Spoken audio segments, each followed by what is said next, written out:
Hi, McGuire. It's good to see all of you. And I'm here to talk to you today about something that's going to be coming up at our school. So we're going to talk through it. I'm going to show you a video about what it means. And then you're going to watch a video about what this looks like. So what I'm going to be talking to you about today is called a green vest drill. And you can see my screen right now that we're going to be talking about a lockdown drill. And this is a special kind of lockdown drill. And you can see the Mustang Magic Matrix right now on my screen. I know it looks really little, but I know that you can see that. And a lot of what the ideas have to do with on this matrix are all about safety. And that's our number one priority. Of course, we want to keep you safe and we want you to learn and we want you to have fun and have joy at school. But our number one priority is to keep you safe because you are your family's treasure and you are our treasure. So we want to keep you safe. So if you look at anything on this matrix, like if I look under motivated for arrival and dismissal, you line up at your assigned area each morning right away when the bell rings, and that's also to keep you safe. We make sure we have appropriate action. We make sure that we make good choices, that we have integrity and character. So all of those things have to do with being safe at school as well as doing a specific job at school.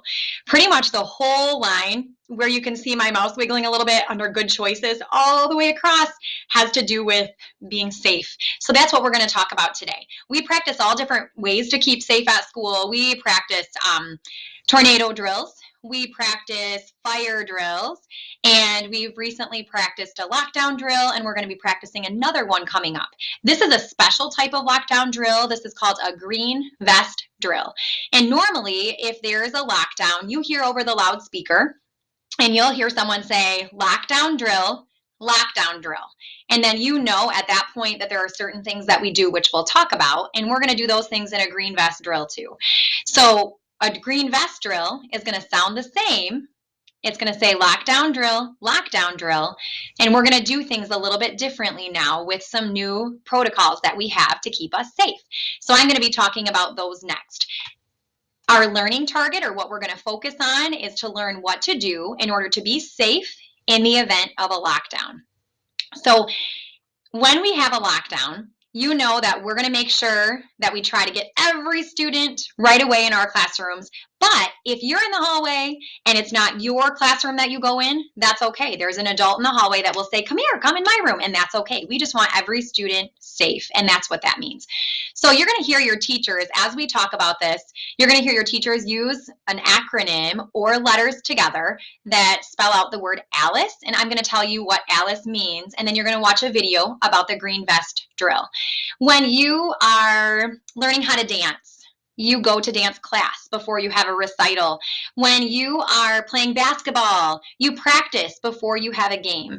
When you are practicing to read, you work on sight words and decoding and doing those things before you read a book. And that's why we're practicing a lockdown drill, because we want to make sure if there was an emergency that we know exactly what to do, how to do it, and that it isn't something that we have to think about, because there's going to be stuff that pops up that we do have to think about. So we want to know exactly what to do and how to do it. So if you look at the word ALICE, it's our acronym, which just means it's letters together that help us remember something. So the A in ALICE stands for alert. And that just means that we're being notified that there's danger. So if you see someone in a green vest, we know, oh my goodness, and it'll be in a police officer, you know, okay, there's a lockdown drill. So you can let your teacher know right away, you know, oh my goodness, Mrs. Baker, there's someone in a green vest. And Mrs. Baker will immediately call a lockdown. And she's going to alert the whole staff. So she's going to go on the PA and she's going to say, lockdown drill, lockdown drill. And then someone else is going to go on the walkie and say, lockdown drill, as we hear it. So we make sure everybody's notified, whether they're outside or inside. We just want to recognize the signs of danger and make sure that we're protecting ourselves. We're always in safe mode, which means our building is locked down. Our doors are locked from the outside. The only way you can get into the office is by buzzing in. We know as students that we can't let anybody in the exterior doors, even if we know them, even if it's a teacher, we cannot open those exterior doors for anybody. And we also know that our classrooms have magnets that we can pull, and then the door will immediately be locked. So that's a way to keep us safe also. So that's something that our building always has, but when we're going into lockdown mode, we know that we're going to make the alert and let everybody know that we need to go into lockdown, and then we're going to pull the magnet, We're going to pull our door shut so it latches, and we're going to make sure we're safe. So the staff is going to look into the hallway and make sure there's no students that need to come into their rooms, and then we're going to get into safe mode. The L, if you look here, the L in Alice stands for location, and that's what we're going to be talking about next. I didn't tell you also that the teacher is also, whoever calls the lockdown drill is also going to call 911 too. So you would see the green vest, recognize it, you would let your teacher know, or your teacher is going to see it right away, put the building into lockdown with the PA, and then we're going to call 911 and let them know that we're having a drill. And then we're on to location. And location is just letting us know where is the threat. So if the threat is inside, then we're going to let people know that so that we know what we should do to be safe. If the threat is outside, for example, and you're at recess, you're not going to come inside the building. You're going to get away from the building as best you can. And the adult that's with you is going to tell you exactly what to do. And they're going to tell you what to do to be safe. The next one is, I did talk about the magnet already. I wanted to make sure of that. The next part you're really going to think is different. In location, depending on where the threat is, we will barricade the door. So even if the threat is outside, we will still barricade the door. If the threat's inside, we'll barricade the door. So you're going to see in the video, you're going to push desks and bookcases and all kinds of stuff in front of your door once it's latched and closed in order to make sure that no one can get in if the door was open. And the reason, like I said, we're practicing this is not to scare you. It's just to make sure that we're prepared and we know how to keep everyone safe. So we're going to make sure we barricade the door area. The I is for inform, which just means that we're going to communicate in real time information that's going on with the shooter or the person or the intruder, whoever's there. We're going to make sure that we're being safe. We're going to make sure that there's clear and direct language that's said over the walkie and to each other so that we knew what's going on as it's happening. If it's safe to do so, we will try to make sure that we're communicating information, and we might even be looking. Your teacher might be looking for some things, but like if she had, something on her phone that was alerting her, or him.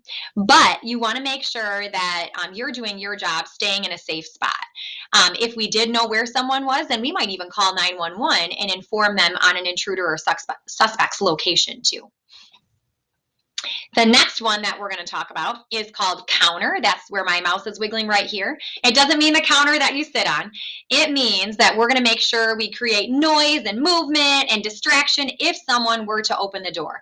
So, for example, if someone opened the door that is an intruder and there's a barricade set up, you can make sure that you have something big or heavy to throw. Like my phone, I probably wouldn't throw my phone, but for an example, I can make sure this is heavy and this would hurt someone if I threw it, and I could throw it at someone that was coming in the door to make sure that I was protecting all of you. And students are going to do that same thing. So students, if you find a stapler or probably not a shoe because that wouldn't be very heavy, but something heavy, a book, then if someone were to come in your door, then you make sure you throw it at them, and your teacher will direct you as that happens so that you would know exactly what that looks like. Also, we might even create noise if the suspect entered the room and yell and scream, "Ah!" and really go crazy to make sure that we're creating a distraction so that it's not as easy to find out where all of us are because all the noise is coming from us. Remember, we would want to be out of sight and quiet, and a counter is only used if someone is coming in our room, okay? So we would be hiding, and if someone came in our room, then that's what we would do. The last part is the E, and that is evacuate. So when it was safe to do so, we would get out of the danger if we could. So we would get out of there, we would get out of the school, we would go out the window, we would try to make a rally point to determine where we should go, and we would make sure that we knew exactly where everyone was. And then we would get out of there. And we might end up going into a neighborhood. We might end up going, like there's a bank that's kind of across the street from McGuire. We might go there. But we would make sure that it was safe to evacuate before we would do so.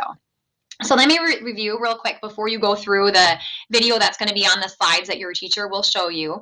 Our Alice system tells us that we're going to look at the alert, make sure that we inform, and we call the building into lockdown. I shouldn't have said the word inform. Make sure that we let everyone know and call the building into lockdown. We're going to make sure that our magnets pulled, our doors are latched, our shades are drawn. Those are expectations that have to happen during a lockdown, any lockdown. Then the location we're going to really pay attention to and make sure that we're keeping everyone safe. We're going to make sure that we barricade entry points because we know where the threat is at that time. Our next one to review is to inform. We're going to communicate information on what's happening as it's happening. The next one is counter, and we're going to create noise and movement only if someone is coming into the room. Otherwise, we're hiding and we're staying safe. And then the last one is evacuate. So when it was safe to do so, we would leave and make sure that we were taking care of and protecting ourselves. Our number one priority is you and your safety because you are loved and treasured here. And that's why we're practicing this.